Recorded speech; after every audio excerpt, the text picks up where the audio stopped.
All right. So we're going to transition over to Oregon State. And this Oregon State squad coming into the WCC is in a very interesting position. Wayne Tinkle enters his 11th season with Oregon State. And the last few years have been rough. And I think that's putting it lightly. This past year, they were 13-19, 5-15 in the Pac-12. The year before that, they were 11-21. The year before that, they were 3-28. Over the last 3 years, Oregon State is 27-68, and they were 11-49 in the Pac-12. Now, they're not in the Pac-12 anymore. That said, it's not like they're bringing the same group of guys with them. They lost a lot into the portal, probably for any number of combination of transferring to a better program or also transferring out because they did not want to play in the WCC. You lose Jordan Pope to Texas, who was averaging 18 a game. You lose Tyler Bilodeau to UCLA, who was averaging 14 and 6. You lose Dexter Akano, who went to Utah State, which honestly, that seems kind of lateral. So that seems more tournament potential than anything else. But they've had to refill this roster. And while there's definitely some talent coming in from the guys who are going to be filling in these spots, this is still a team that's going to be kind of, I think is going to be looking up more than looking up at a lot of teams still in this WCC. So let's start with the returners. And I think there's definitely some nice pieces to come back here. They do return 25% of the minutes from a year ago. Michael Ratai is a big part of that. The 6'9 junior, 8.3 points per game a year ago. He started 23 games. He can do a little bit of everything. He finishes well around the rim, 53% field goal percent inside the arc. He moves well without the ball.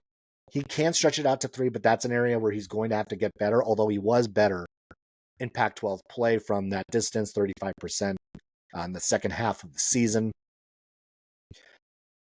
He's probably going to have to be like the guy. He's going to be one of the guys for this Oregon State team going into the year. He's been there for a few seasons. He knows what the system looks like.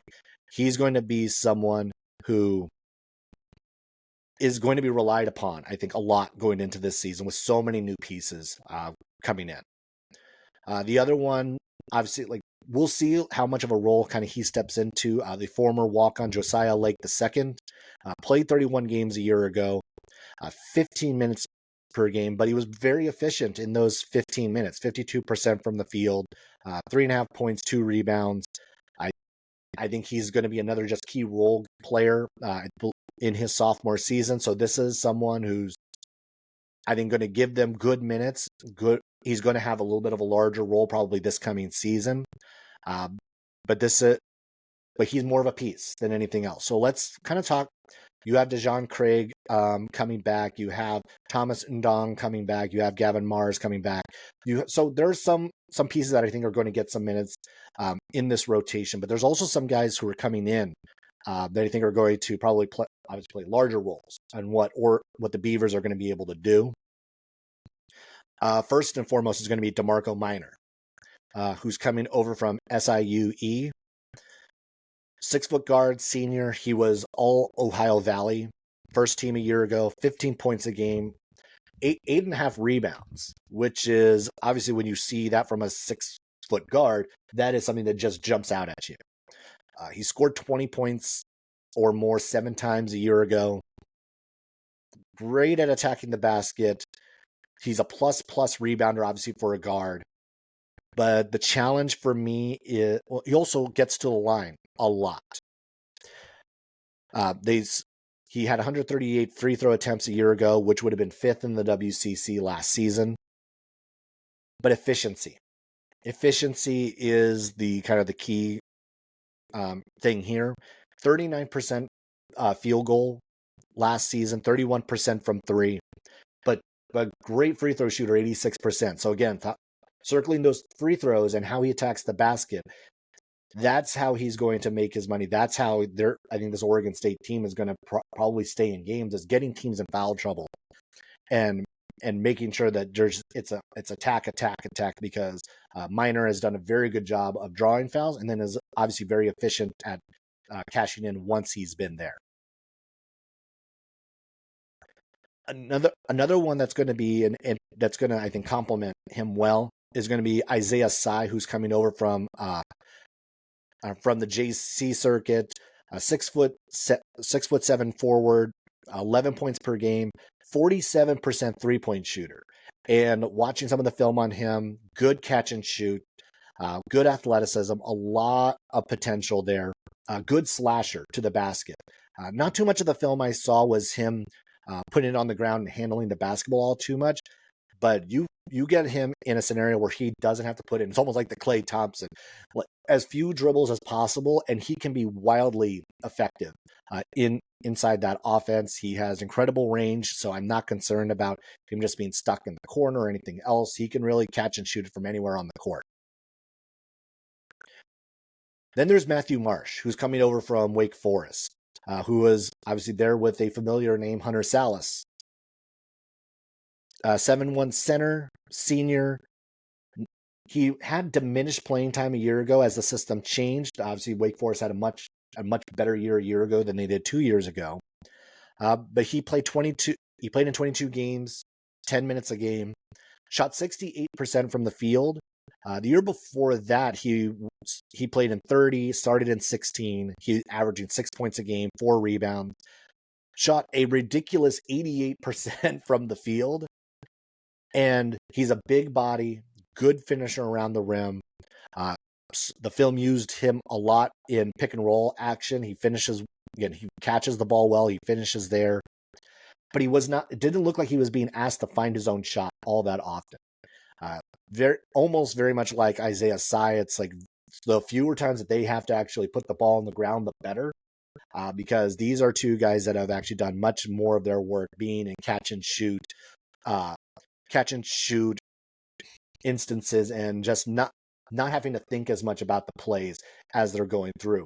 Now, obviously we'll see how Oregon State uses these pieces in their system, but you could very easily see how, if you can minimize the number of times that they have to put the ball on the floor, these two are going to be very effective.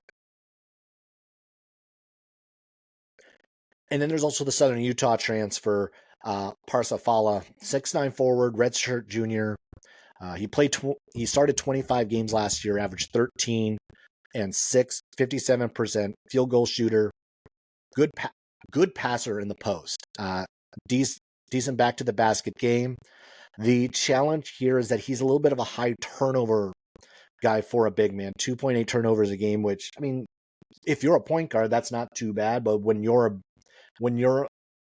more on the post, that's not a great number to see. So this is going to be, I think, a little bit of a challenge there. But again, I think it's great to actually have someone who is going to be a good and willing passer out of that low post, out of that high post area, because that's what Fala is going to be able to give you. And that's, I think, a big lift for Oregon State going into this year, as they kind of need a little bit of everything going into this season. And there's going to be some good opportunities on the schedule. They play Oregon. They get that Pac-12 rematch, that local rematch on November 21st, which will be in Corvallis. They're going to be traveling right after that to head down to North Texas, and that is a good North Texas squad. And then their WCC debut comes on December 30th against their new in-state rival, Portland. And this Portland squad leaves a lot to be desired there. So not saying that that's a big game, but it is their first introduction into the WCC. Their WCC schedule kind of is somewhat light at the beginning. 2 of their first 3, Portland, San Diego at home. Then they do have to head to LA to take on LMU in the middle of that. They don't play Gonzaga until January 16th. So that is going to be in week number 1, 2. It's like their third full week in the WCC will be their game against Gonzaga. They do have the games against at Santa Clara on the 9th, at USF on the 18th. They don't play St. Mary's until February, and that will be when they host the Gales on February 8th, and then they play their last regular season WCC game at St. Mary's in Moraga on March 1st. So, again, like as we've seen this squad, this is a team that has struggled the last few years, and that's putting it lightly. And going into this season, looking at the way the rest of the WCC has set up, I mean, I would fully expect, unfortunately, this team to finish in the lower third of the league. They might be able to climb out to 6th, but they could finish as low as 8 or 9, depending on how things work out. But honestly, this squad, this team really feels like the 7th team. So most of the predictions of where Oregon State has been, I think, is pretty accurate. They were the 7th team in the KenPom rankings. They're looking like the 7th team overall. I've seen a few other previews that have slotted them at 7th. That's probably where I'd have them as well. But I think that one of the storylines for them going into this year is going to be, can they get better before the Pac-12 reunites in 2 more seasons? Can they at least be pointed in the right direction before they rejoin with Washington State and the rest of their new Pac-12 opponents, including Gonzaga?